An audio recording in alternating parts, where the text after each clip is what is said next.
Saudaraku sekalian yang saya muliakan, menjadi wanita yang mulia. Tentu saja yang dimaksudkan di sini adalah kemuliaan dunia dan akhirat.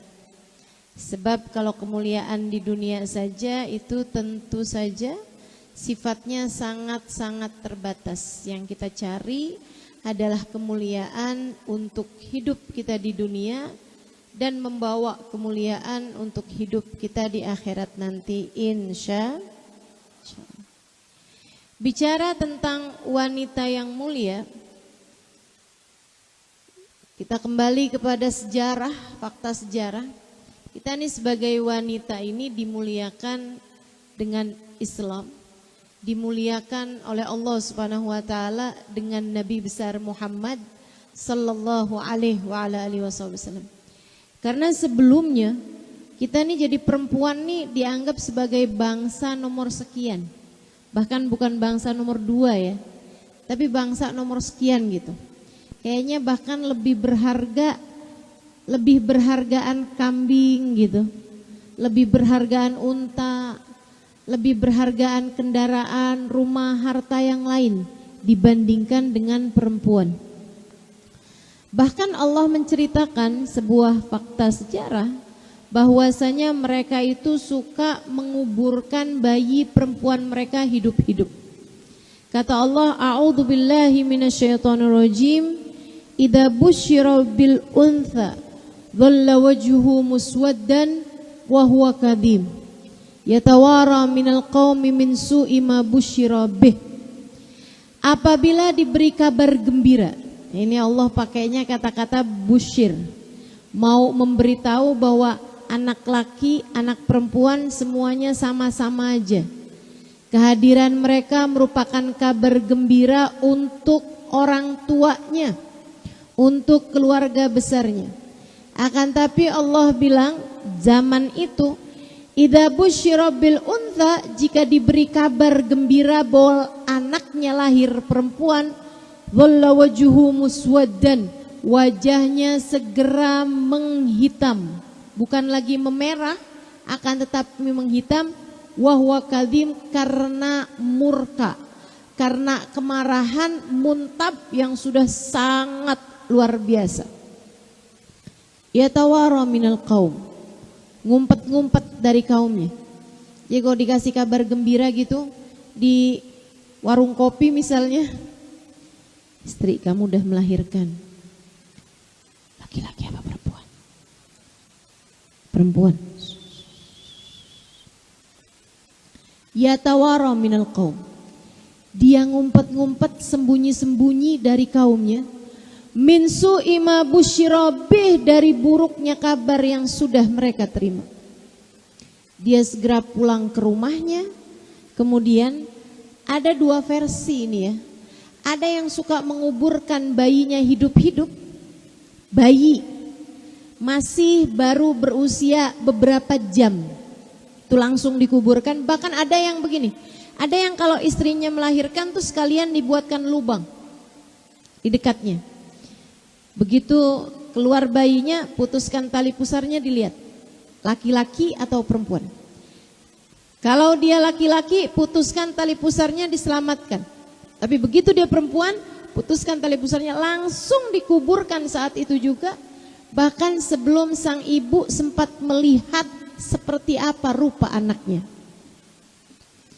Itu kalau anaknya perempuan, langsung dikuburkan. Ada juga yang dihidupi dulu gitu, disenengin dulu gitu kan, dikasih makan dulu, nanti umur-umur setahun, 2 tahun gitu, baru dikuburkan hidup-hidup.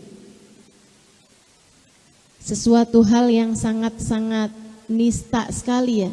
Jadi kita nih sebagai perempuan, alhamdulillah tidak hidup di zaman tersebut teman-teman. Zaman sebelum Islam datang.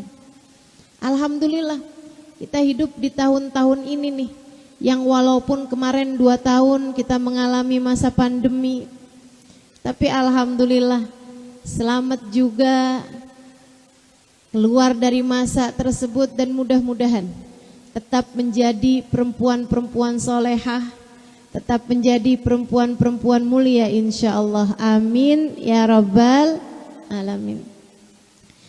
Zaman tersebut, zaman sejarah sebelum Islam datang tuh perempuan dianggap seperti itu. Dan kalau gitu dibiarkan hidup, mohon maaf teman-teman, hanya dipakai sebagai sarana pemuas nafsu kaum laki-laki belaka. Dan itu kan yang terendah dari kodratnya perempuan. Mohon maaf, menurut saya menjadi perempuan seksi yang dieksploitas kecantikannya, keseksiannya, itu adalah menjadi bagian terendah dari kodrat sebagai seorang perempuan. Gak begitu caramu hidup seharusnya. Itu orang jahiliyah tuh yang seperti itu keadaannya. Bahkan diriwayatkan mereka itu kalaupun sampai menikah, salah satu cara menikahnya, ini ya, salah satu cara menikahnya, jika ada perempuan yang sudah sampai usia nikah, dipasangkan bendera di atas rumahnya oleh bapaknya. Jadi laki-laki di sekitar situ, mereka akan lihat kalau ada bendera di atas rumah seseorang, oh berarti itu ada perempuan yang boleh dinikah. Itu nanti tiap malam ngantri bapak-bapaknya, kaum laki-lakinya. Malam hari ini sama Pak Iwan, maaf ya yang punya suami namanya Iwan. Besok sama Pak Budi gitu ya. Besoknya lagi sama siapa, besoknya lagi sama siapa. Terus seperti itu. Digilir teman-teman. Sampai hamil atau sampai menstruasi.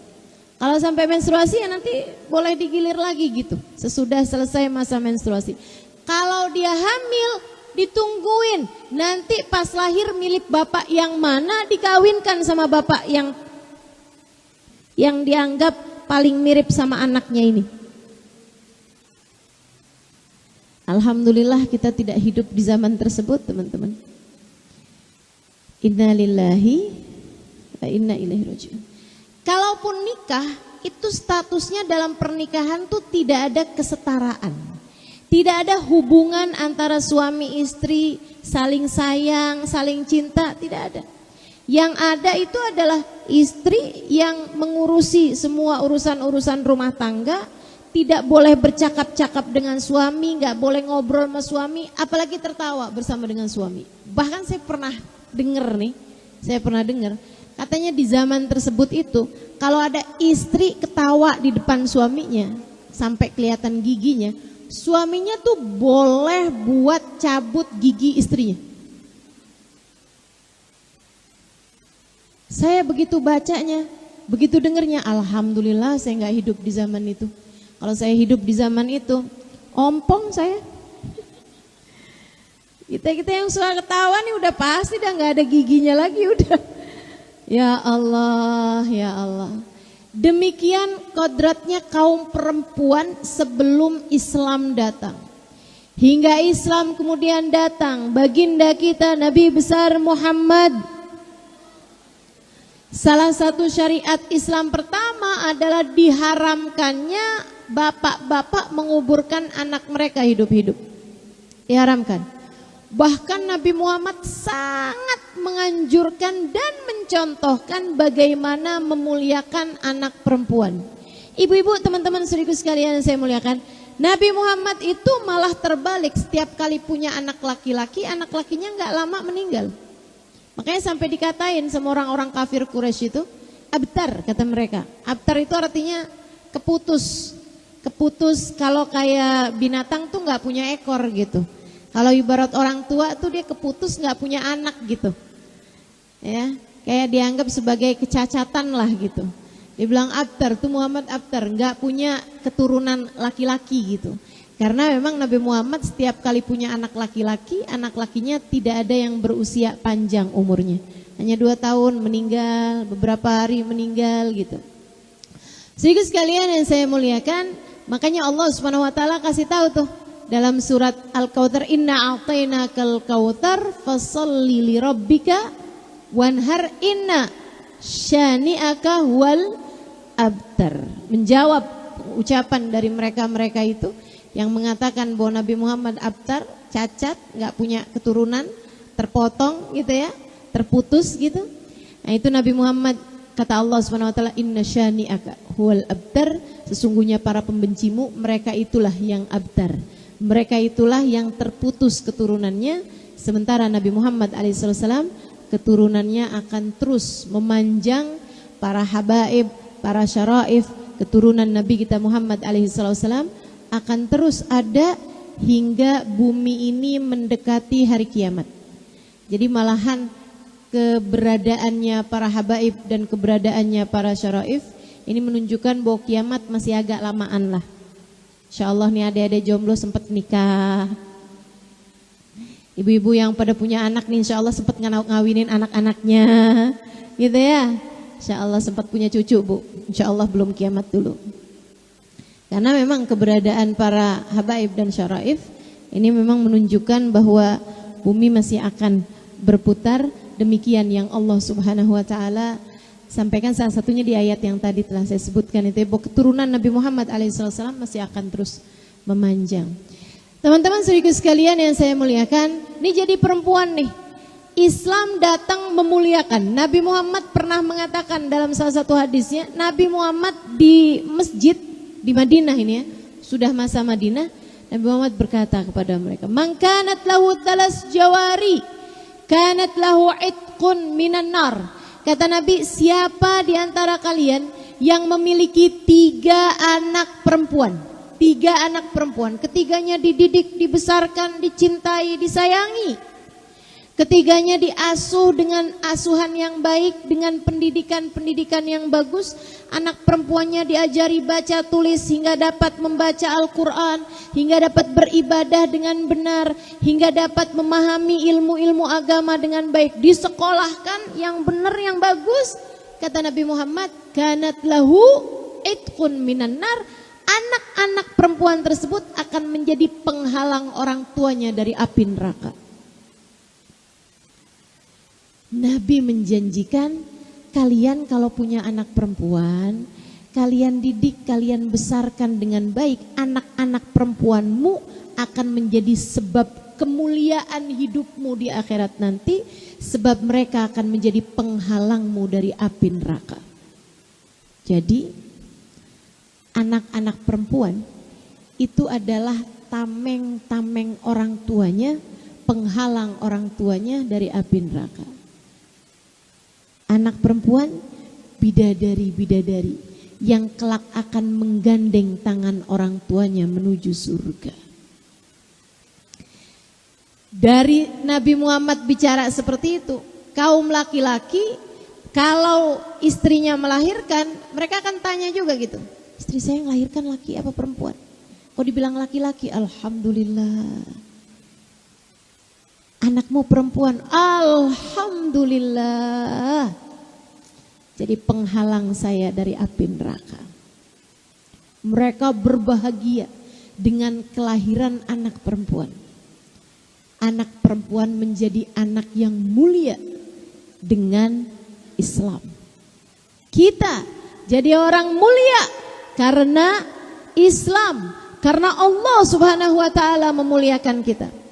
Teman-teman saudaraku sekalian yang saya muliakan, dan kemudian nih ketika sudah menjadi seorang perempuan yang dewasa, mulai belajar, mulai mengerti berbagai macam hal, ibadahnya sudah bagus misalnya gitu, sampai kemudian dia menikah. Ketika dia menikah, perempuannya memang sama Allah Subhanahu wa taala dibikin enggak pernah jauh-jauh dari surga sebenarnya. Kalau di masa kecil mereka adalah bidadari-bidadari yang akan menghantar, menggandeng orang tuanya menuju surga dengan menghalangkan mereka dari api neraka. Kalau udah nikah jadi surga buat suaminya. Kata Nabi Muhammad, ad-dunya mata' wa khairu mata'iha al-mar'atus salihah. Dunia ada kesenangannya, dunia ada surganya, dan sesurga-surganya dunia. Kesenangan terindah di dunia ini adalah istri yang solehah. Kamu jadi bagian dari surga. Kamu jadi bagian dari kesenangan bagi muka bumi ini ketika kamu berhasil menjadi seorang istri yang solehah. Ustazah, terus taunya kita sudah jadi istri solehah atau belum solehah bagaimana Ustazah? Itu tadi yang saya sebutkan ya. Istri yang soleha itu adalah kesenangan terindah, adalah sekeping surga di bumi. Coba masing-masing silahkan lihat aja. Suami saya kalau sedang bersama dengan saya merasa kayak lagi ada di surga atau jadi mirip kayak ada di neraka. Kalau kamu adalah istri yang solehah, suamimu betah karena orang tuh kalau di surga nggak ada yang kepengen keluar. Tapi kalau begitu istrinya keluar, suaminya yang yes, istri saya nggak ada di rumah. Ini berarti belum solehah sekali nih ya. Belum solehah. Mudah-mudahan Allah jadikan kita istri yang solehah. Yang amin kenapa yang belum nikah nih ya? Yang jadi istri di sini semoga menjadi istri yang solehah. Yang belum menikah juga mudah-mudahan nantinya dijadikan istri yang solehah. Teman-teman saudaraku sekalian yang saya muliakan, nih kalau pas saya bilang yang belum menikah semoga jadi istri yang nantinya jadi istri yang solehah, yang bilang amin, janda umur 60 tahun. Udahlah Bu, kalau udah janda umur segitu nggak usah nikah lagi ya Bu ya.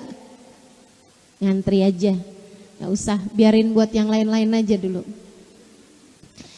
Teman-teman sekalian saya muliakan, kalau kamu jadi seorang ibu, udah punya anak, malah Allah jadikan surganya lebih lekat lagi dengan dirimu. Allah taruh di bawah telapak kaki. Kata Allah, al-jannatu tahta aqdamil ummahat. Surga adanya di bawah telapak kaki ibu. Kamu seret kemanapun kamu pergi, kamu kemana-mana bawa surga. Semua ibukah Ustadzah? Tentu tidak. Hanya ibu-ibu solehah yang kemanapun dia pergi bawa surga dalam dirinya untuk anak-anaknya, menjadi penyebab anak-anaknya menuju surga Allah Ta'ala. Ustadzah, saya ibu yang dimaksud Allah dalam hadis Nabi Muhammad itu atau bukan? Tinggal lihat aja. Kamu terhadap anak-anakmu bawa surga atau bawa neraka? Kalau sedang bersama denganmu, anak-anak merasa seperti berada dalam surga atau naudzubillah min dzalik. Nggak betah deket sama mama. Kenapa gitu? Ngomel mulu, marah mulu. Mama kamu kalau ngajakin sholat gimana bilangnya? Nak yuk kita sholat yuk ya, biar kita bisa masuk surga. Atau sholat kamu, nggak sholat neraka. Yang mana satu nih? Ingat ya, ibu-ibu yang kalau ngomong suka bobo neraka mulu, ingat. Nabi Muhammad ini kaum perempuan tinggi sekali derajatnya. Katanya baginda Nabi Muhammad alaihissalam, al-mar'atu imadul bilad. Aida saluhat saluhatil bilad wa ida fasadat fasadatil bilad. Perempuan ini tiangnya negara. Perempuan tiangnya negara. Kalau perempuannya baik, baik seluruh negaranya. Kalau perempuannya rusak, rusak seluruh negaranya. Jadi teman-teman sekalian, ini nilainya satu daerah ini di mata Allah Subhanahu wa taala tergantung dari perempuan-perempuannya. Nilainya. Lihat siapanya nih di mata Allah. Allah ngelihatnya bagaimana perempuan-perempuan di negara tersebut. Perempuannya baik, baik pula lah negeri tersebut. Perempuannya rusak, rusak pula lah negeri tersebut. Dan dalam skala yang paling kecil rumah tanggamu, nilainya tergantung dari bagaimana dirimu sebagai perempuan di dalam rumah tangga tersebut. Maka jangan suka nyalah-nyalahin yang lain-lain. Ya gimana mau bener rumah tangga? Tuh suami saya aja kayak gitu modelnya. Ya dia kayak begitu orangnya. Dia tuh ustazah enggak kayak Nabi Muhammad. Bagaimana mungkin saya jadi seperti Sayyidah Khadijah? Bu, suamimu enggak Fir'aun amat. Fir'aun aja loh segitunya. Istrinya Asia adalah seorang istri yang solehah. Luar biasa kan? Jadi jangan nyalah-nyalahin. Ntar suaminya juga bilang kayak begitu. Ya gimana saya mau jadi kayak Nabi Muhammad, orang kamu gak kayak Sayyidah Khadijah? Ya Allah, gak gitu. Perubahannya itu dimulai dari tiang, Bu. Orang tuh kalau mau bangun rumah, yang pertama kali dibangun tiang. Tiangnya duluan sebelum bangun tembok. Tembok tuh nyandarnya sama tiang. Sebelum bangun pintu, sebelum bangun atap, tuh yang pertama kali dibangun adalah tiang-tiangnya. Ini orang jangankan bangun rumah, bangun tenda, yang dibangun pertama duluan menurutmu apanya? Tiang. Tiangnya duluan, baru dipasangin atap, baru dipasangin nih aksesorisnya nih, merah kuning ini ya. Nah itu baru dipasangin belakangan gitu. Demikian pula dalam rumah tanggamu, kalau mau dibenahi, yang pertama kali harus dibenahi adalah tiangnya. Siapa tiang dalam rumah tanggamu? Dirimu sebagai kaum perempuan di dalamnya. Kalau perempuannya soleha, nanti suaminya bakalan soleh. Kalau perempuannya soleha, nanti anak-anaknya bakalan soleh-soleha. Percaya saya. Saya punya ibunda guru saya namanya Hubabah Zahra. Guru saya namanya Habib Umar bin Hafid. Mudah-mudahan diakui saya sebagai murid beliau. Di kota Tarim, Hadramaut, Yaman. Kita doakan semoga beliau panjang umur, sehat afiat, kita atillah insyaallah. Teman-teman sekalian saya muliakan, Hubabah Zahra, anaknya semuanya tuh anak-anak yang soleh-solehah semuanya. Semuanya, anaknya Masya Allah semuanya. Bahkan yang laki-laki pertama dan laki-laki terakhir. Yang laki-laki pertama namanya Habib Ali Masyhur. Nah ini baru wafat 2 tahunan yang lalu, dia di masa pandemi itu beliau wafat. Itu teman-teman saudara sekalian Mufti Tarim. Mufti itu yang menjawab permasalahan umat yang ada di kota Tarim itu semua beliau yang menjawabnya. Semua permasalahan umat tuh lari ke meja beliau, beliau yang membahasnya, beliau yang menjawabnya. Namanya Habib Ali Masyhur, alaihi ridwanullah. Dan anaknya yang paling kecil, laki-laki yang paling kecil, Habib Umar bin Hafid, ini adalah seorang ulama yang banyak mengubah dunia ya. Dianggap sebagai salah satu tokoh paling berpengaruh di dunia, tokoh Islam paling berpengaruh di dunia. Salah satunya adalah beliau ini teman-teman sekalian, Habib Umar bin Muhammad bin Salim bin Hafid. Ada salah satu dari kawan saya tanya sama Hubabah Zahra gitu. Kata Hubabah, dia bilang, "Hubabah, gimana sih biar anak saya jadi anak yang soleh, soleha gitu Hubabah. Kayak Hubabah gitu anak-anaknya Masya Allah semua, gimana nih Hubabah caranya?" Hubabah Zahra sambil senyum, saya sampai gak tahu muka beliau kalau gak senyum. Luar biasa ya, perempuan mulia memang lain urusannya. Senyumnya tuh udah bukan lagi senyum karena habis dapat transferan, misalnya gitu, habis dapat hadiah apa gitu dari suaminya, mau diajakin jalan-jalan gitu kan, nggak gitu lagi. Tapi senyumnya adalah karena dia pernah mendengar Nabi Muhammad mengatakan, ibtisamak ala wajhi akhikal mu'min sadaqah. Senyummu di wajah seorang muslim, seorang muslimah, jika dia laki-laki terhadap seorang muslim, jika dia perempuan terhadap seorang muslimah, itu punya nilai sedekah di mata Allah SWT. Karenanya kemudian beliau tuh setiap ketemu orang perempuan gitu, kalau ketemu laki-laki yang bukan mahramnya ya beliau akan tutup muka ya. Ini beliau memang tidak berjumpa dengan laki-laki yang bukan mahramnya. Nah kalau beliau ketemu sama perempuan yang bukan berjumpa dengan perempuan atau berjumpa dengan laki-laki yang mahram beliau, maksudnya keluarganya gitu kan, saudara-saudaranya, selalu aja tersenyum karena mengingat bahwa senyum kita punya nilai sedekah di mata Allah. Sampai saya nggak tahu mukanya kalau lagi nggak senyum tuh kayak gimana gitu. Dari selalu tersenyum wajah beliau. Teman-teman saya sekalian, beliau senyum gitu. Kemudian bilang, "Nah, kamu kalau kepengen anak kamu soleh, solehah, gampang. Gimana Hubabah? Kamunya aja yang soleha. Kalau kamu soleha, kamu punya nilai di mata Allah, kamu mulia di mata Allah, doa-doamu mustajab, maka anak-anakmu akan menjadi anak-anak yang soleh-soleha." Gitu kata beliau. Gampang banget tuh. Kamu pengen punya anak seperti apa? Saya Ustazah pengen punya anak yang pinter. Pinter tuh maksudnya yang kayak gimana? Yang bisa nyebarin agama, yang bisa bermanfaat buat orang lain. Yang bisa bermanfaat buat orang lain. Oh gampang. Gimana caranya? Jadilah kamu sebagai seorang perempuan yang suka bantu hajat orang lain, sehingga kamu bermanfaat buat orang lain, nanti anak kamu pun akan menjadi anak yang bermanfaat buat orang lain. Gitu. Kalau saya ditanya, Ustazah, orang tua Ustazah ulama kah? Bukan.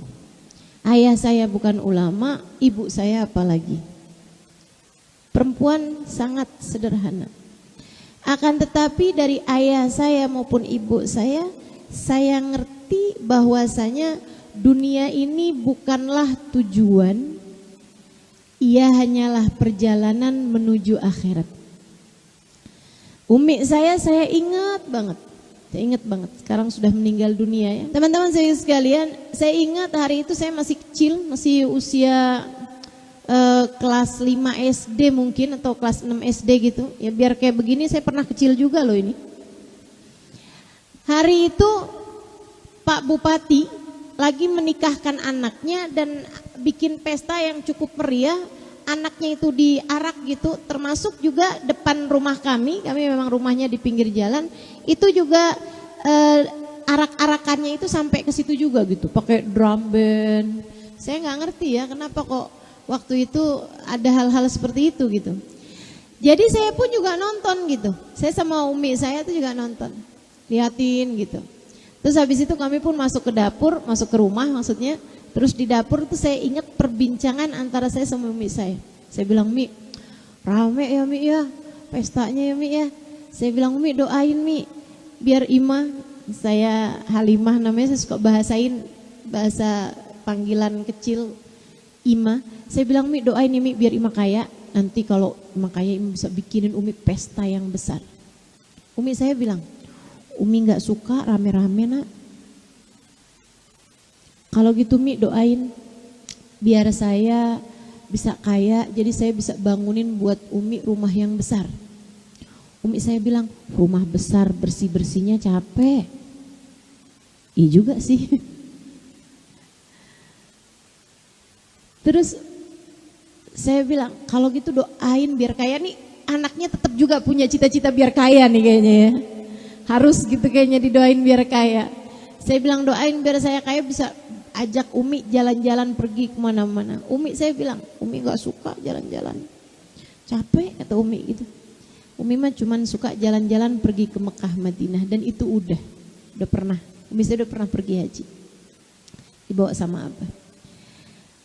Saya akhirnya jadi gak punya alasan untuk saya kepengen kaya gitu.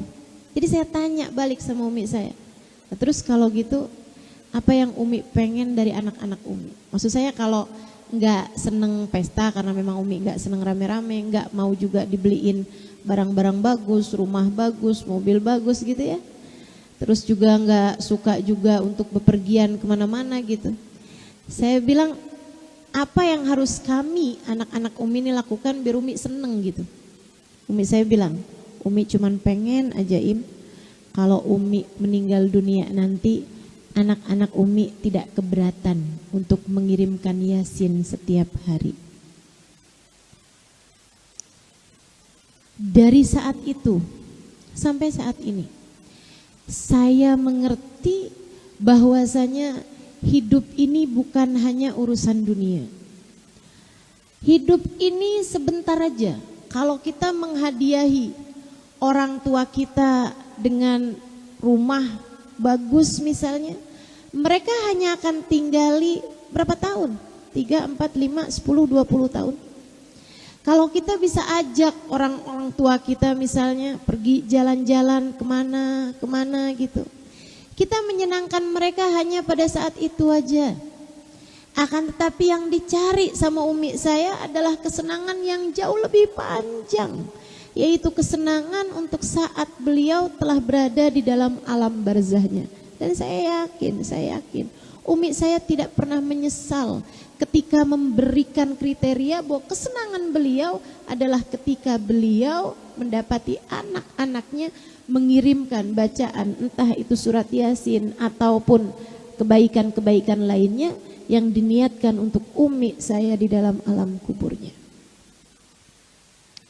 Ibu-ibu saudaraku sekalian saya muliakan, para ibu, kamu sedang menanam kepada anak-anakmu. Menanam apa? Menanam pemikiran-pemikiran yang akan menjadi bekal mereka dalam berkehidupan. Kalau kamu suka bilang, ganti bajunya nak, jelek kamu nak kalau pakai baju yang itu. Misalnya, kamu sedang menanamkan faham dalam anak-anakmu bahwasanya kecantikan mereka adalah sesuatu hal yang sangat penting bagi kehidupan mereka di dunia ini. Nak, ganti bajunya, kita mau pergi kondangan, mama malu kalau kamu bajunya jelek. Kamu sedang menanamkan faham dalam diri anak-anakmu bahwasanya kalau mereka pakai baju yang jelek, kamu malu.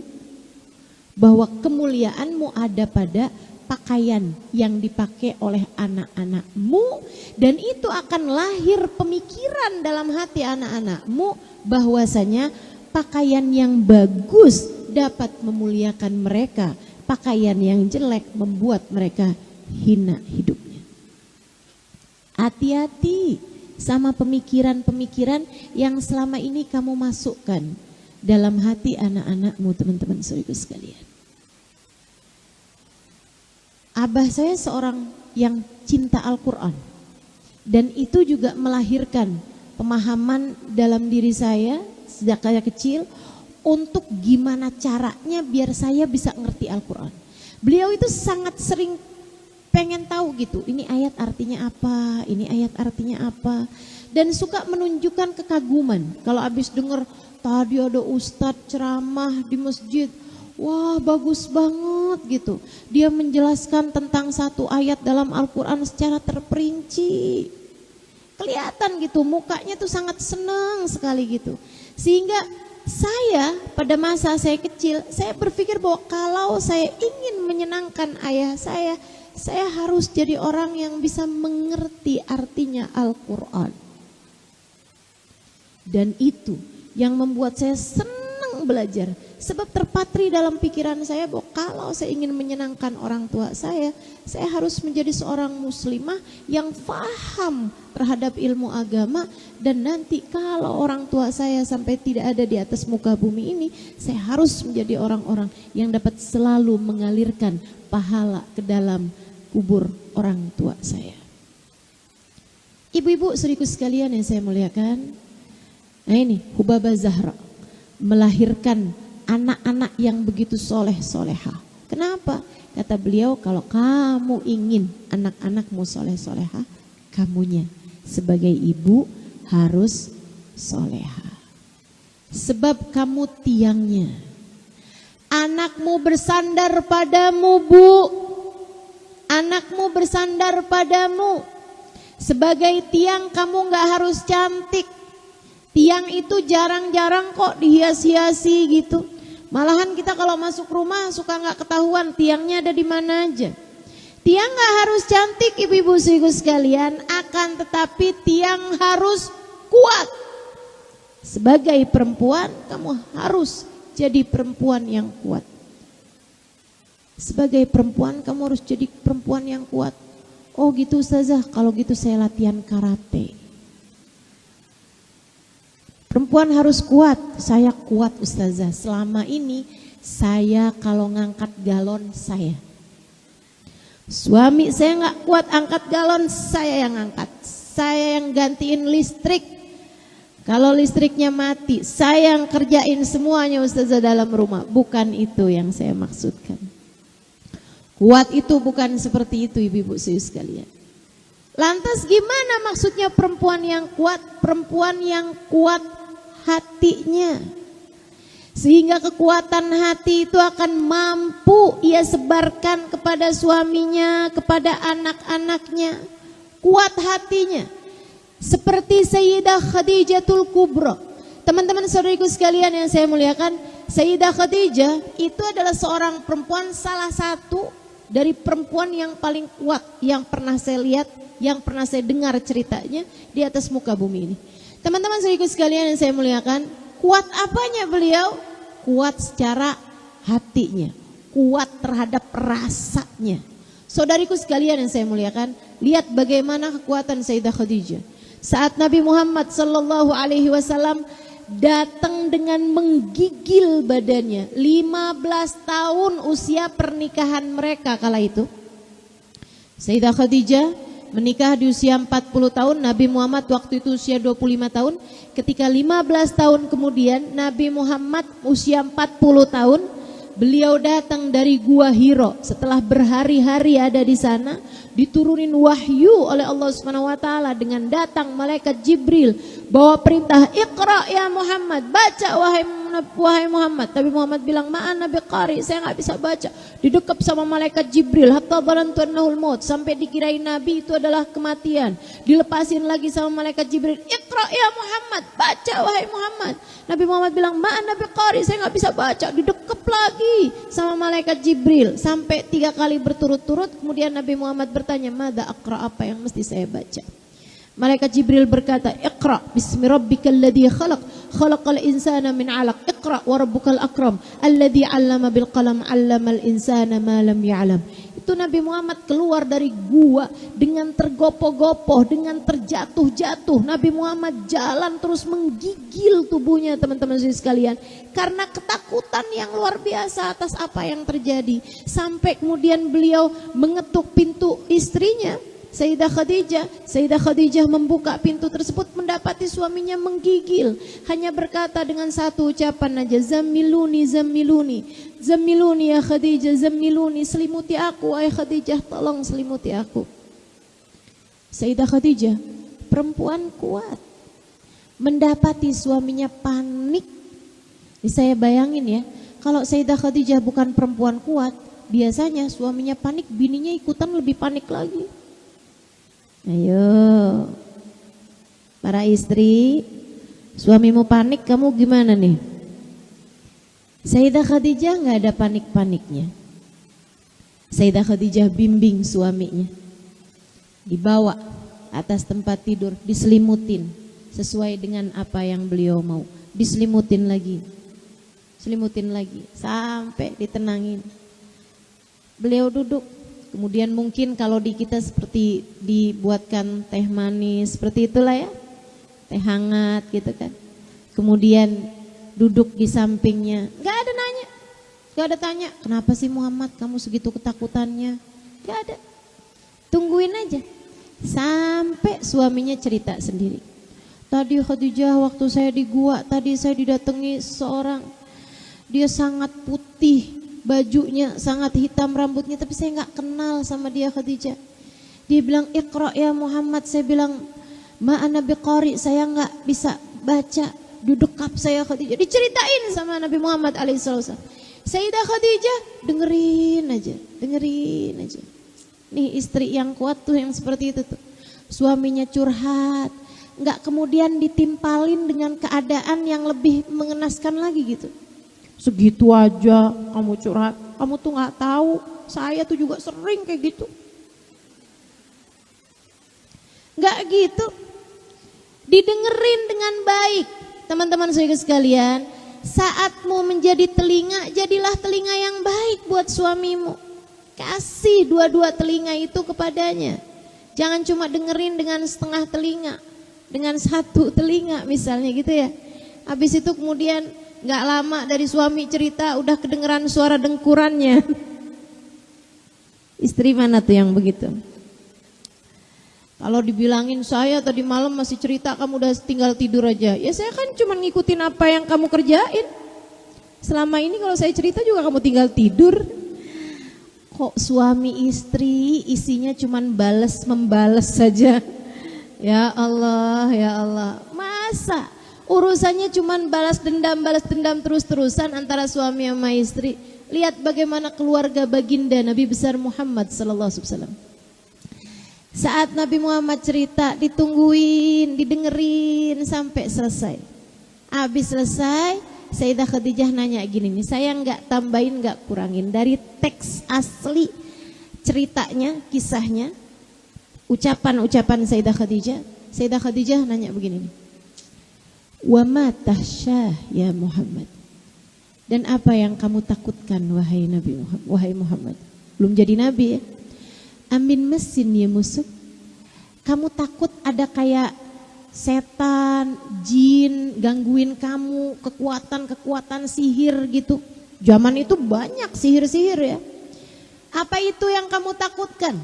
Kamu kayak disantet, kamu kayak dijahatin, atau ada kekuatan-kekuatan supranatural gitu yang gangguin kamu, ada makhluk apa tuh namanya?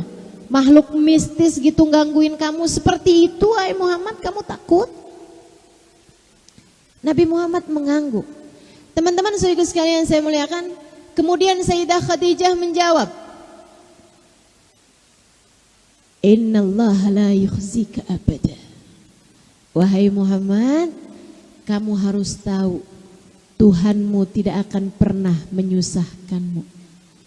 Tuhanmu gak akan bikin kamu susah wahai Muhammad. Innaka latasilur rahim wa innaka latuqrid dhaif wa innaka latakilul aitam.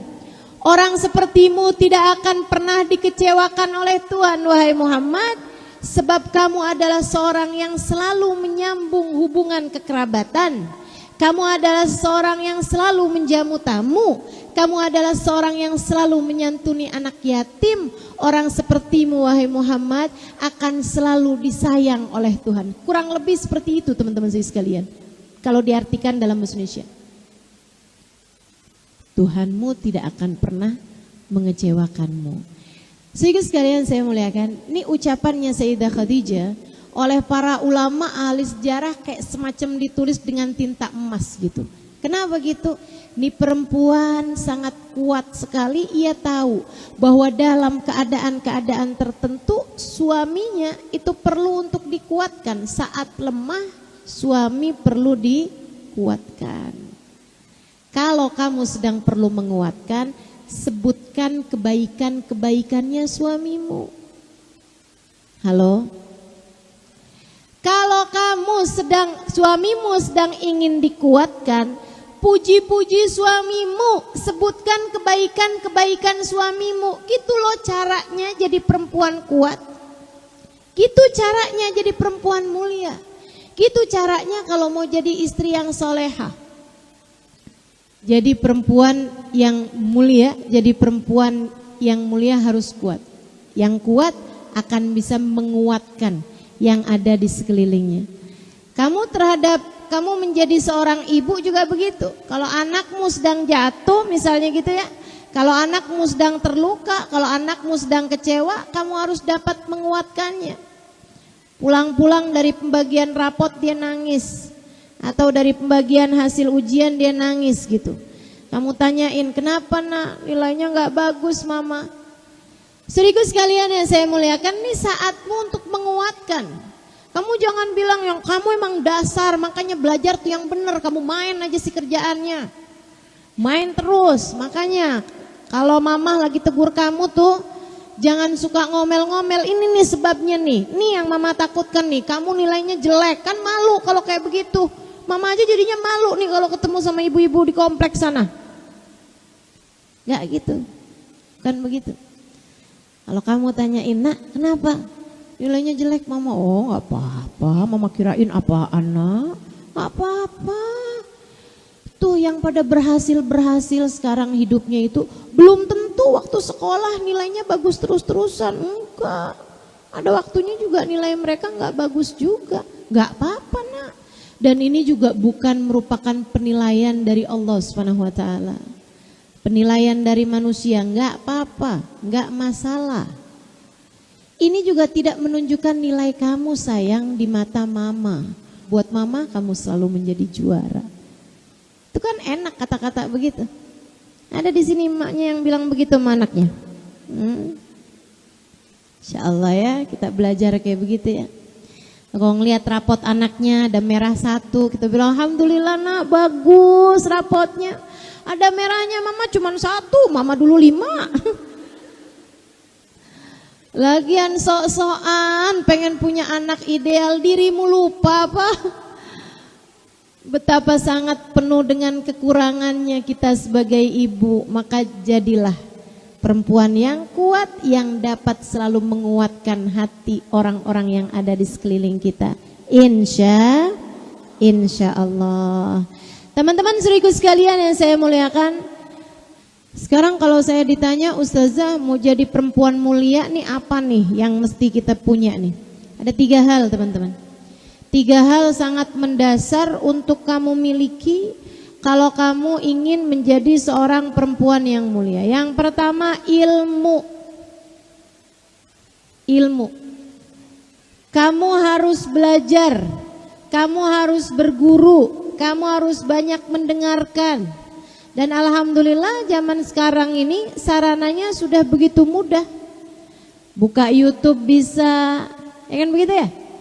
Saya aja banyak tuh dakwahnya di YouTube. Buka Instagram ada gitu. Tinggal kamu pilih aja. Mau lihat orang joget-joget di TikTok atau mau mendengarkan kajian-kajian yang membawa kemuliaan, yang membawa diri kamu naik kelasnya menjadi mulia di mata Allah. Sebab katanya Nabi Muhammad alaihi salatu wassalam, man aradallahu bihi khaira yufaqihu fiddin. Orang yang dikehendaki baik oleh Allah, calon-calon penghuni surga, Allah pasti akan beri kepadanya kemudahan untuk mempelajari agama. Bahkan Nabi Muhammad menyampaikan ketika beliau Isra dan Mi'raj, ra'aitu lailata an usriya bi anna aktsar ahlin nar minan nisa. Malam saya di Isra Mi'raj kan, saya lihat ternyata kebanyakan penghuni neraka adalah dari orang-orang miskin. Para sahabat nanya, aminal mal ya Rasulullah, adakah mereka miskin harta wahai Rasulullah? Nabi Muhammad menjawab, la bal minal ilim, tidak, akan tetapi mereka miskin ilmu. Jangan jadi orang tidak mulia atau jangan jadi orang hina dengan tidak berilmu, tidak memiliki ilmunya. Kamu harus belajar caranya sholat yang benar bagaimana, belajar makna-maknanya sholat, belajar bagaimana arti dari apa yang kamu baca selama ini dalam sholat-sholat kamu. Pelajari teman-teman sekalian, apa yang bisa bikin hatimu jadi kuat, apa yang bisa membuatmu hatinya jadi indah. Pelajari bagaimana kehidupan bagindamu Nabi besar Muhammad sallallahu alaihi wasallam. Contoh orang-orang soleh-solehah yang sudah ada dalam Islam ini ya, Sayyidah Khadijah, Sayyidah Aisyah, Sayyidah Fatimah. Pelajari sejarah mereka, itu yang dapat memuliakanmu. Belajarlah terus teman-teman sekalian. Saya ingat satu cerita, yang mana cerita ini sering disampaikan oleh guru kami Habib Umar bin Hafid. Ada seorang perempuan sangat miskin, sebatang kara, kerjanya ngangkutin air dari sumur ke rumahnya orang. Jadi jasa pengangkutan air dari sumur ke rumahnya orang zaman itu ya. Dia dari miskinnya orang sampai suka panggil dia tuh ya miskinah. Meskipun arti miskinah dalam bahasa Arab itu bukan miskin harta, tapi kayak yang orang yang kami kasihani gitu, orang yang kami sayangi gitu. Ya miskinah. Teman-teman sekalian yang saya muliakan, akhirnya kemudian satu waktu si miskinah ini memang walaupun dia miskin ya, walaupun dia hidup sebatang kara, kerjaannya itu hanya ngangkut air di sumur, dari sumur kemudian dia bawa ke rumah-rumahnya orang, tapi dia adalah seorang perempuan yang terhormat, seorang perempuan yang mulia. Kenapa mulia? Karena dia itu teman-teman saudaraku sekalian selalu bisa menebarkan kemanfaatan kepada siapapun. Senengannya pergi majelis ilmu. Pokoknya kalau dengar ada majelis taklim di mana aja dia pergiin tuh. Ada ustadz datang dari mana aja dia datengin. Ada ustazah gitu, ada orang menyampaikan kajian ilmu, selalu aja dia datengin. Dan kalau dia datang tuh dia serius mendengarkan. Dan kalau udah habis dengerin tuh, apa yang dia bisa ingat dalam pikirannya akan dia sampaikan kepada perempuan siapapun yang dia temuin. Ntar kalau pas lagi ngasihin air ke rumahnya orang gitu, dia sekalian sambil cerita gitu. Jangan lupa ya nanti deket lagi nih tanggal 10 Muharram puasa. Katanya Ustadz kemarin itu, jadi dia sambil nyampein gitu. Oh iya Miskinah, makasih ya udah diingetin gitu. Sehingga sekalian saya muliakan bacaan-bacaan apa yang diajarkan sama Ustadz, diajarkan Ustadz itu disampaikan lagi gitu. Sampai satu hari dia meninggal dunia. Sesudah dia meninggal dunia, beberapa hari kemudian seorang ulama di kampung tersebut memimpikan Miskinah dengan pakaian yang sangat indah, dengan perhiasan yang sangat mewah, bahkan pakai mahkota. Miskinah, si miskin itu dalam alam barzahnya dia bahkan dimahkotai oleh Allah Subhanahu wa taala, udah kayak queen, udah kayak ratu, teman-teman. Dipanggil dong sama si ulama yang mimpi ini. Dia bilang, "Ya Miskinah." Miskinah kemudian dengan berjalan melenggak-lenggok, dengan berjalan kayak ala ratu-ratu kecantikan, dia noleh gitu. Dia bilang, "Dhahabatil maskanah wa ja'al ghinal akbar." Kemiskinan saya sudah pergi, sekarang saya jadi perempuan kaya raya dengan kekayaan yang sangat besar. Bimanil tidzalika ya Miskinah? Gara-gara apa kamu bisa dapat kemuliaan seperti ini Miskinah? Miskinah tersebut menjawab, bijulusi li majalisi talim, karena saya selalu hadir di majelis talim, menangkap ilmu-ilmu agama, kemudian saya berusaha menyampaikannya sebisa saya kepada orang-orang yang ada di sekeliling saya. Jadi syarat mutlak buat jadi perempuan mulia adalah jangan berhenti belajar. Terus saja, sering-seringlah menuntut ilmu, sering-sering mendengarkan kajian-kajian yang bagus-bagus. Lagi pula teman-teman saudaraku sekalian, nih ya, ilmu-ilmu yang bermanfaat tuh statusnya kayak makanan. Kamu kalau 3 hari gak makan kan mati, ya kan? 3 hari gak makan gak minum mati. Tapi kalau gak makan aja itu bisa bertahan sampai dengan seminggu 2 minggu katanya. Kalau gak minum aja, nah itu keseretan. Enggak ya, maksud saya itu orang itu kalau bertahan air aja itu bisa beberapa minggu gitu. Saya lupa sekarang keterangannya. Akan tetapi kalau nggak makan nggak minum, sama sekali nggak makan nggak minum tuh 3 hari teman-teman. Sehingga sekalian yang saya muliakan. Nah ini nih, jadi itu syarat mutlaknya menjadi seorang perempuan yang mulia adalah berilmu, belajar. Jangan berhenti belajar, belajar terus.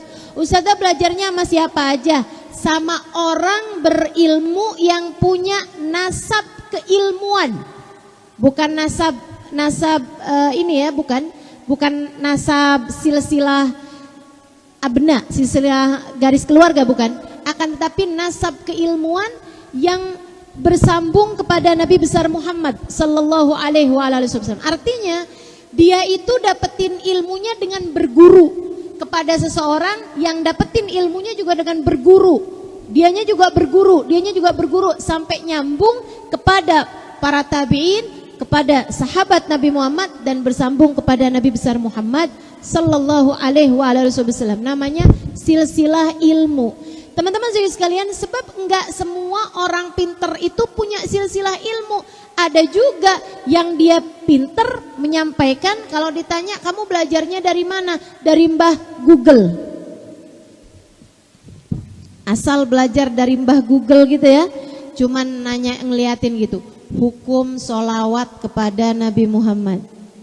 Nah itu nanti keluar macam-macam hukumnya teman-teman. Hukum berziarah kubur, dia nanti akhirnya bisa bikin hukum macam-macam tuh. Biar ziarah kubur ternyata hukumnya haram, kan begitu kan?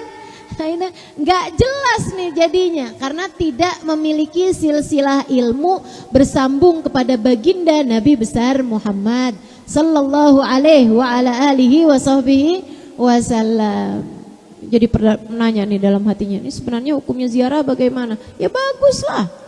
Zurul kubur fa innaha tudzakirukumul akhirah. Kata Nabi Muhammad, berziarahlah kalian ke kubur, itu akan membuat kalian teringat kepada akhirat.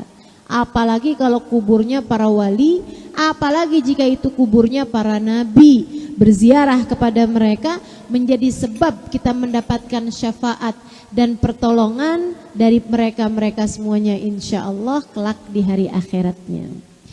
Teman-teman saya sekalian, jadi yang pertama syaratnya harus berilmu. Syarat yang keduanya 3 aja deh, nggak usah banyak-banyak ya, biar teman-teman ngingetnya dengan mudah. Yang kedua, kalau kamu pengen jadi perempuan yang mulia, syaratnya harus beriman. Selain kamu punya ilmu, kamu juga punya iman. Apa imanmu? Imanmu kamu meyakini bahwasanya tidak ada sesiapa pun memiliki kekuatan untuk apapun selain semuanya adalah miliknya Allah.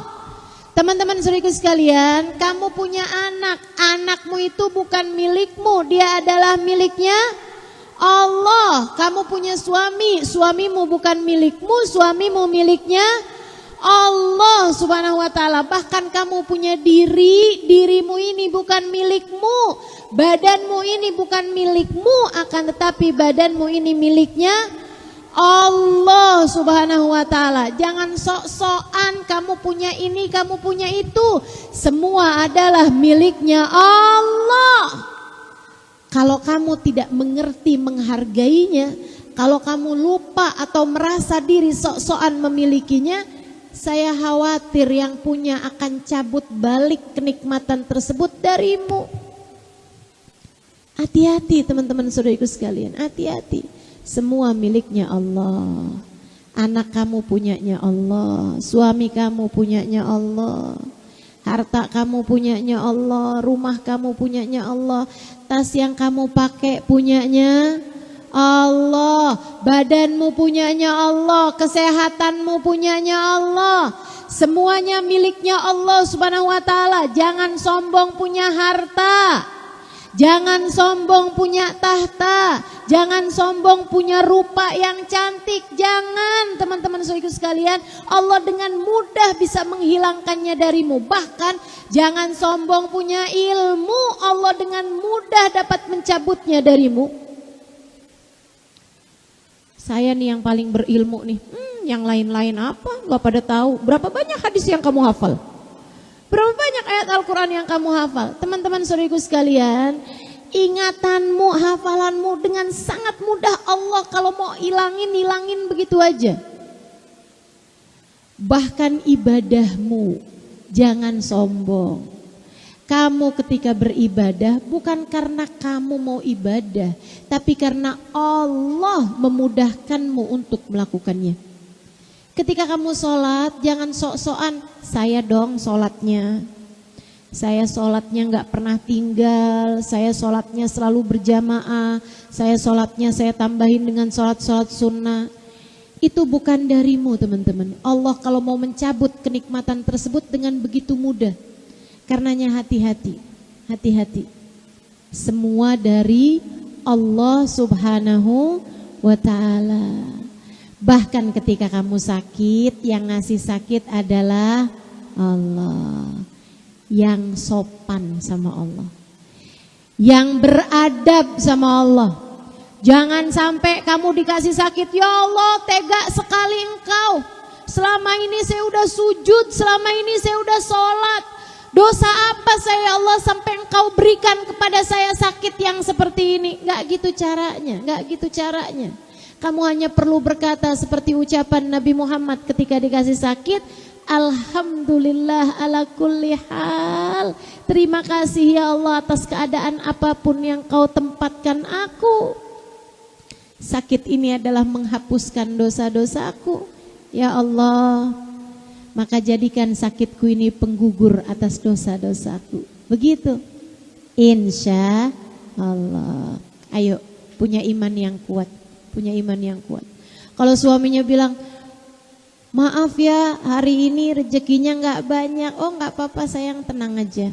Yang punya rezeki bukan kamu, yang ngatur rezeki bukan kita. Semuanya dari Allah, gak jadi masalah. Gak usah khawatir. Gitu kan enak. Betul gak? Teman-teman sekalian, saya mulakan imanmu. Imanmu. Imanmu. Ini saya sebenarnya kepengen cerita, cuman waktunya sudah semakin sempit, jadi saya akan lanjutkan aja kepada yang ketiganya. Sehingga sekalian saya muliakan, yang terakhirnya, yang ketiganya, yang mesti kamu punya selain yang pertama tadi apa? Yang kedua apa? Yang ketiga, yang terakhir yang kamu punya untuk menjadikan kamu perempuan mulia adalah bersihnya hati. Kamu kalau pengen jadi perempuan yang mulia, hatimu bersihkan. Hatimu bersihkan. Bersihkan dari apa? Dari segala kebencian, dari segala penyakit hati seperti iri, dengki, hasut, dari segala kesombongan, dari merasa diri sesiapa. Jangan teman-teman, kamu gak jadi perempuan mulia kalau begitu caranya. Kamu ingin jadi perempuan yang mulia, maka baguskanlah hatimu, bersihkanlah hatimu. Setiap kali merasa diri sesiapa, ingatkan diri, kamu bukan sesiapa. Nilai kita belum ketahuan, mulia hinanya kita bukan sekarang nilainya, bukan sekarang ketahuannya. Dan juga jangan suka menilai-nilai orang lain. Setiap kali hatimu mulai tuh, saya nih yang terbaik. Atau setiap kali hatimu berkata, wah si ibu itu tuh kayaknya pantasnya masuk neraka dah. Si itu tuh suka ganti-ganti laki-laki itu, saya pernah lihat dia dianterinnya ganti-ganti. Teman-teman saudaraku sekalian, kita di atas muka bumi ini masih sama-sama sebagai yang diuji. Pengujinya satu, namanya Allah. Kita ini sama-sama sedang dilihat, sedang diuji nih. Ini pertandingannya masih berjalan. Jangan kesibukan ngeliat-ngeliat peserta yang lain. Masih lagi pertandingan, ada jurinya. Urusan menilai peserta-peserta yang lain itu urusannya juri, bukan urusanmu. Kalau ada orang lagi ngikutin pertandingan, tapi kerjaannya nilai peserta yang lain, ini kira-kira gimana nih dia nih? Dia lagi ikutan jalan cepet gitu ya, tapi kerjaannya yang, kesian banget deh si itu deh. Iya ampun, jalannya lambat banget, ya ampun saya dong jalannya cepet. Terus aja gitu kayak gitu. Itu yang ada akhirnya bisa dikeluarkan dari pertandingan. Bukan begitu? Saudaraku sekalian, kita sama-sama masih sedang diuji. Sebagai yang sama-sama masih sedang diuji, enggak usah kebanyakan melihat yang lain-lain dan memberikan penilaian. Cukuplah penilaian itu dari Allah Subhanahu wa taala untuk siapapun. Kita hanya perlu menjalani setiap ujian dengan cara-cara yang terbaik. Ustazah, nilainya ketahuannya kapan? Nanti saat kamu berada dalam alam kuburmu teman-teman. Ibu saya baru meninggal dunia, saya jadi tahu betapa mulianya ibu saya ketika beliau meninggal dunia. Saya tahu beliau adalah seorang ahli ibadah yang luar biasa. Saya ingat, saya kalau lagi pulang ke rumah saya, pulang ke kampung kami, saya tinggal di Jakarta, orang tua saya di Indramayu. Saya kalau pulang ke kampung itu, saya suka tidurnya malam karena memang saya biasanya terbiasa tidurnya agak cukup larut malam gitu. Kecuali kalau lagi perjalanan seperti ini saya mengusahakan untuk tidur lebih awal. Itu saya kalau tidurnya malam itu, saya kalau misalnya tidur gitu ya jam 12:30 itu saya akan dengerin suara di dapur gitu. Dapur tuh udah mulai hidup gitu kan, jam 12:30 suara umi saya yang mulai mulai bangun untuk ibadah malam sementara saya bahkan belum tidur. Beliau tahajud di dapur bikin minuman dulu gitu. Kadang juga siapkan minuman buat ayah saya. Kemudian beliau sibuk dengan tahajudnya. Kalau udah tahajud tuh air matanya berlelehan gitu. Insya Allah luar biasa sekali. Saya ingat umi saya suka baca Al-Quran. Tapi di akhir-akhir hidupnya itu kayak 5 tahun yang lalu mata umi saya, ini saya akhirnya jadi cerita ini ya. Gak apa-apa ya, boleh ya. Umi saya itu 5 tahun sebelum meninggal dunia matanya mulai berkurang penglihatannya. Terus umi saya tuh bilang, ya ampun Im, umi kalau ngelihat kaca nih suka gak kelihatan muka umi kayak gimana gitu. Umi juga suka gak ngelihat, maaf ya nak ya gitu. Suka mulai gak kelihatan gitu. Terus umi saya bilang, umi sedih banget, umi sekarang udah gak bisa baca Quran karena gak bisa kelihatan gitu. Akhirnya saya bilang sama umi saya, Mi, mata Umi ini hanya katarak, saya bilang. Ini Mi, Umi operasi sebentaran 10 menit mata Umi bisa lihat lagi. Tapi kan namanya orang tua ya takut gitu sama operasi itu kan kayak ada di meja operasi gitu, dibelah-belah, di gitu-gitu lah. Umi saya takut gitu. Jadi akhirnya Umi saya tuh nunda. Sampai akhirnya kami tuh dorong Umi biar mau operasi dengan cara orang-orang yang sudah selesai dioperasi dan berhasil biar ketemu sama Umi saya gitu, ngobrol gitu. Biar Umi saya bisa tanya-tanya gitu. Itu setiap kali yang ditanya sama Umi saya tuh Umi saya ngomongnya kayak begini nih. Udah operasinya? Udah Mi, alhamdulillah. Udah bisa baca Quran? Udah bisa baca Quran lagi? Iya Mi, alhamdulillah Mi, baca Quran jadi terang. Oh, mulai tuh Umi saya tuh kepengen tuh. Ada satu orang ditanya sama Umi saya, udah operasi? Udah Mi, alhamdulillah. Udah bisa baca Quran? Saya memang gak bisa baca Quran Mi. Dia ternyata memang gak bisa baca Quran gitu. Seumur hidupnya gak pernah belajar ngaji, jadinya memang gak bisa baca Quran. Umi saya nanya gini nih, nah terus ngapain dioperasi? Sampai adik saya cubit Umi, karena maksudnya kan pertanyaannya gak pantas ya. Umi saya terus cerita sama saya, karena saya waktu itu gak ada. Kata Umi gini, ada orang mau-maunya dioperasi padahal dia nggak bisa baca Quran. Ngapain ya nak dia dioperasi matanya? Kayak menurut Umi saya tuh matamu itu perlu buat lihat biar bisa lihat Al-Quran. Ngapain kamu punya mata terang-terang begitu kalau bukan buat baca Al-Quran gitu. Teman-teman sekalian yang saya muliakan, tahajud iya, sholat berjamaah gak pernah tinggal. Bahkan Umi saya itu kalau sholatnya di masjid gitu kan, kalau pulang terus saya bilang, Umi udah sholat? Udah nak di masjid. Ya ampun Mi, saya gak ada temennya nih buat sholat. Ya udah Umi sholat lagi deh, temenin kamu deh. Sebilang kan Umi udah sholat. Ya gak apa-apa, mungkin Umi sholatnya yang dulu-dulu ada yang gak rapi gitu, mungkin ada sholatnya yang gak sah mungkin. Jadi Umi sholat lagi aja sama kamu. Itu Umi saya padahal udah mulai sakit. Umi saya udah sholatnya di kursi itu beliau tetap aja setiap kali kami sholat berjamaah gitu Umi mau sholat lagi. Padahal beliau udah mengerjakan sholat. Dari senengnya sama sholat berjamaah dan dari senengnya beliau sama sholat.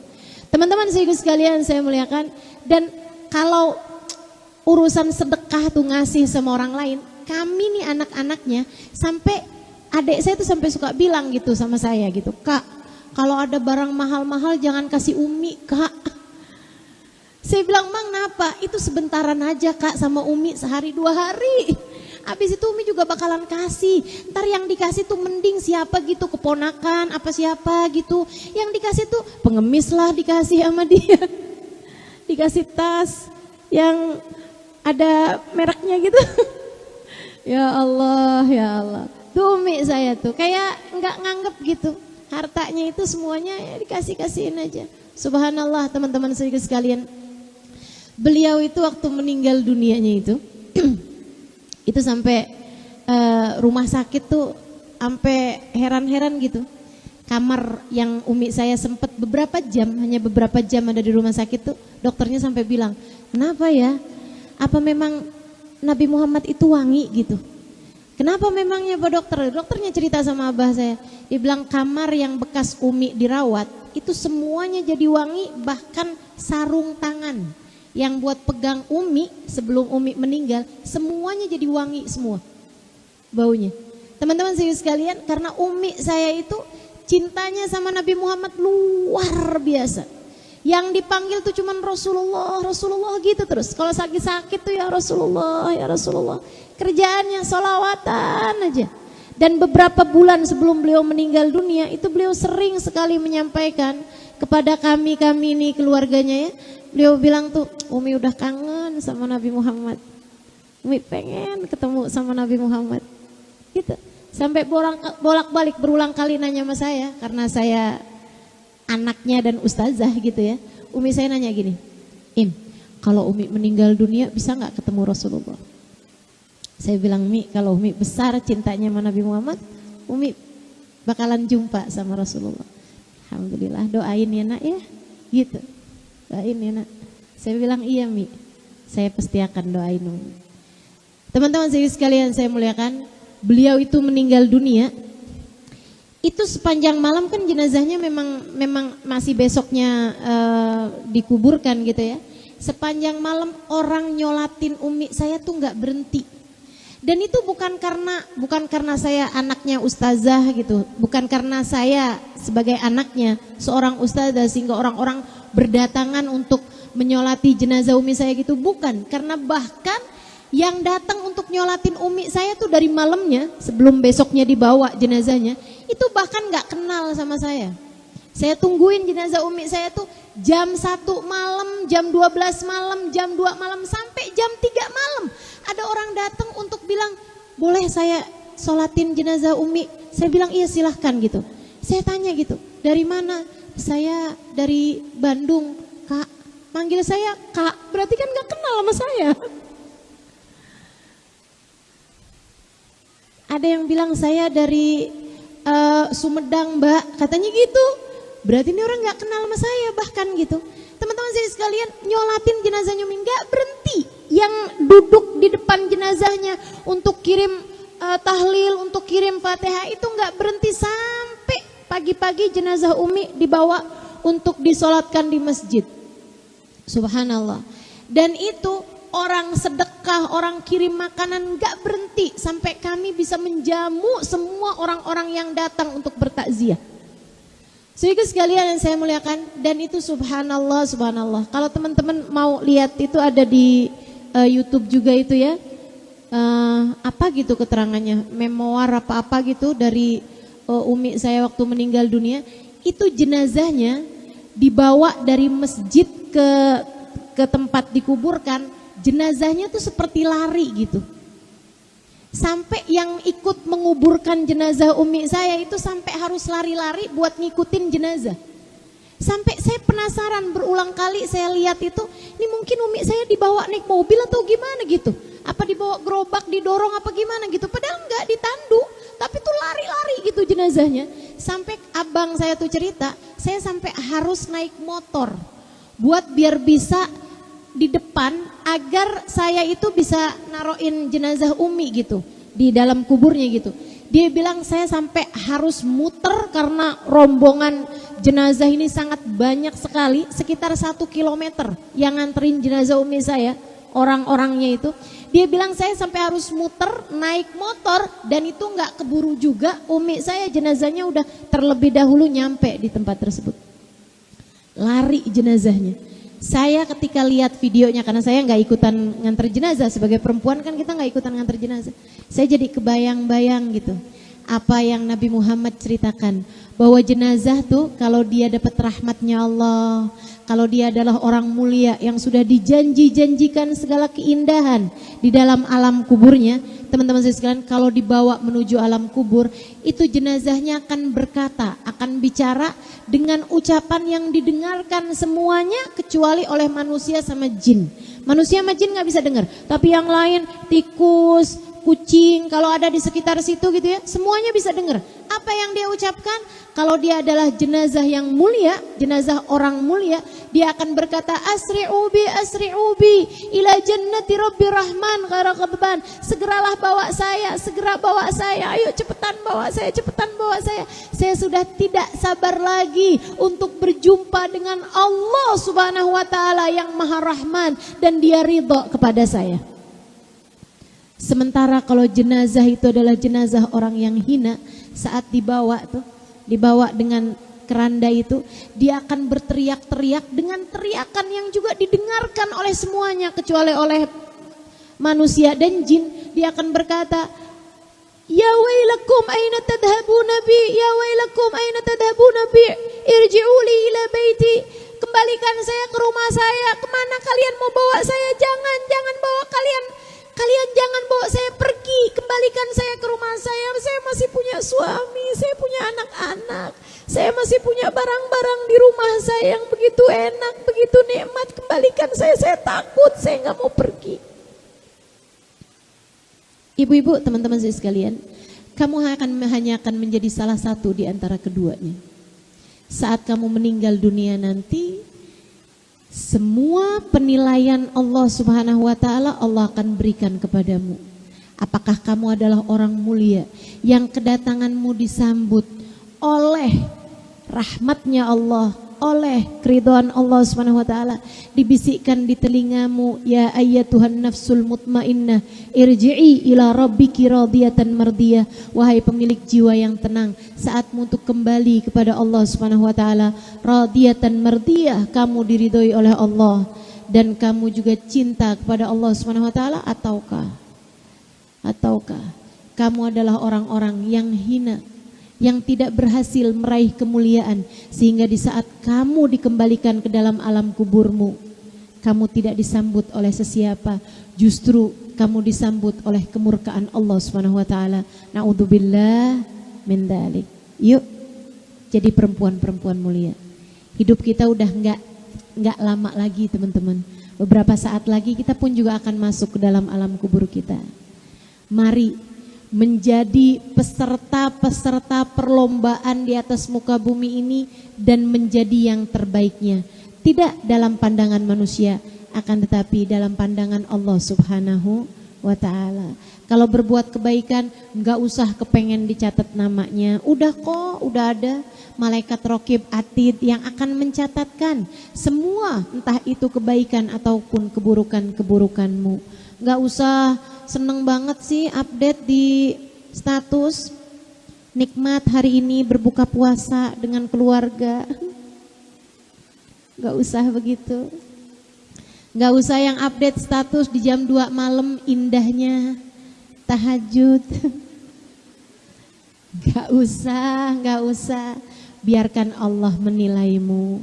Jika bahkan andai orang di atas muka bumi ini tidak menganggapmu seseorang, jika kamu mulia di mata Allah, kamu akan tetap menjadi seseorang yang mulia dan bahagia hidupnya dunia hingga akhiratmu. Mudah-mudahan Allah memuliakan kita semuanya. Yuk kita bacain Fatihah.